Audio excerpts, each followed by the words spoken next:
Hello and welcome to News of the Hour on youtube.com/NDTV. I'm Ankita Mukherji, and this is where we go beyond the headlines to get you the latest details on the big story right now.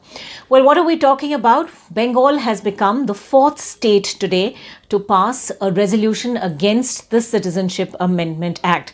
Now, Chief Minister Mamata Banerjee has adopted various ways to protest against the controversial bill that makes citizenship contingent upon religion for the first time in the country. She's headed several padyatras and taken out enormous rallies across Bengal in several places. In fact, she's hit the streets, she's held those protests, she's not sent representatives to various meetings called by the Home Ministry to discuss the National Population Register that's seen as a precursor to a possible NRC, which is always being seen in conjunction with the Citizenship Amendment Act as a way to exclude a particular community.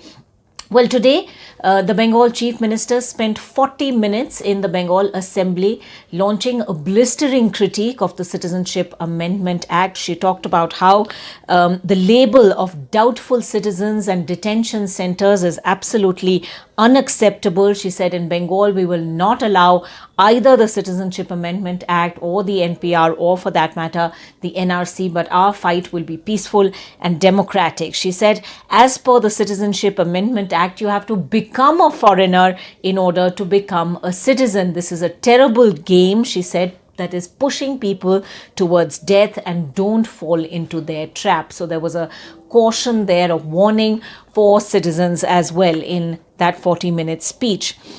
She said today people are scared that they have to leave the country. They're queuing up for all kinds of cards in order to prove their citizenship. She also launched a direct attack on the BJP, saying that they were effectively brand ambassadors for Pakistan. And her explanation was this is that they spend far more time talking about Pakistan than they do about India. This, of course, in reference to the BJP's response to much of the criticism on the Citizenship Amendment Act. Remember, their biggest counter has been why people are not standing up and speaking out against the victimization of Hindus in Pakistan, and why they are singling out the Citizenship Amendment Act for criticism. So the Chief Minister spoke for 40 minutes, as we said, and did not pull her punches at all.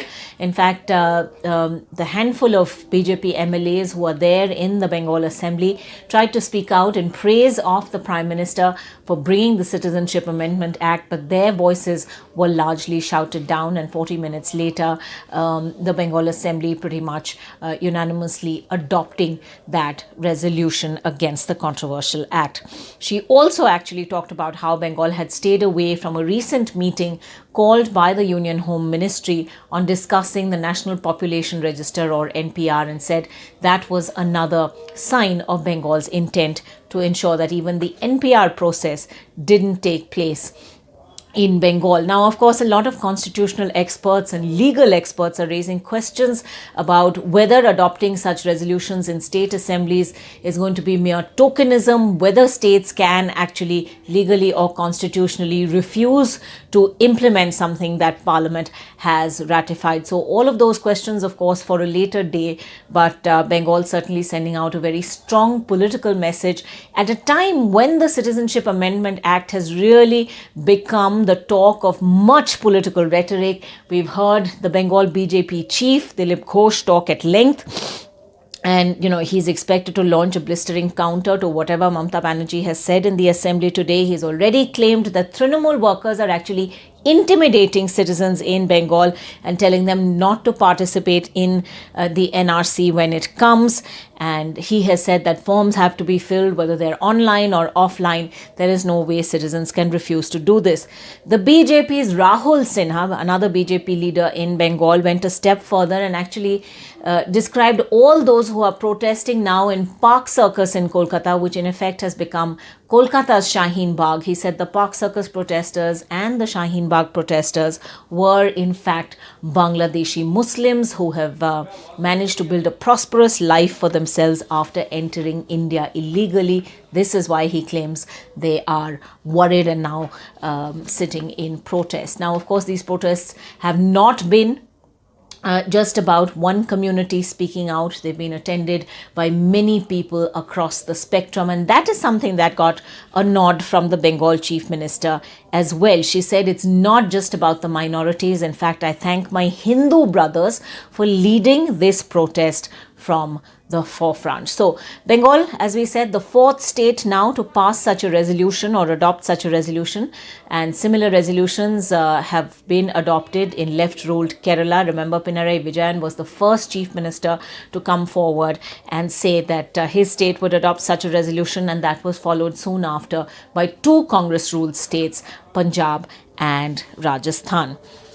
Now, what else do we know? Well, the fact that the Congress in Bengal has also spoken out sort of very firmly on this. Congress leader Adhir Ranjan Chaudhary, who went to the Park Circus grounds to express solidarity with the protesters there, said whoever goes against the BJP is immediately given the tag of anti-nationals. He says, since I'm here in Park Circus, I should also be an anti-national in nomenclature. The BJP, he accused them of trying to divide the country on communal lines. But he said what the party didn't realize was that instead of doing that, what it is doing is it is uniting people who are now coming forward and opposing the Citizenship Amendment Act together.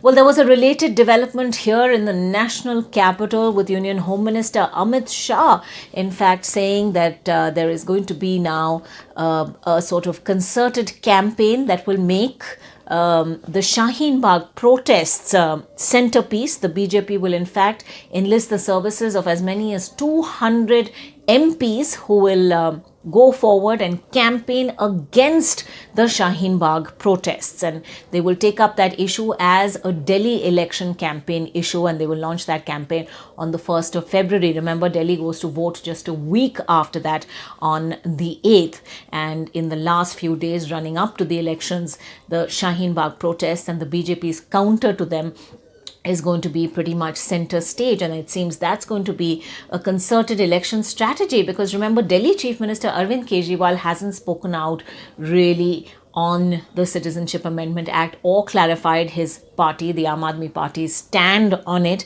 and the BJP senses an opportunity here to target the Chief Minister or force him to take a stand one way or another. So this seems to have now gone far beyond the original issues of Bijli and Pani and pollution, and the Citizenship Amendment Act now part of the Delhi election campaign as well.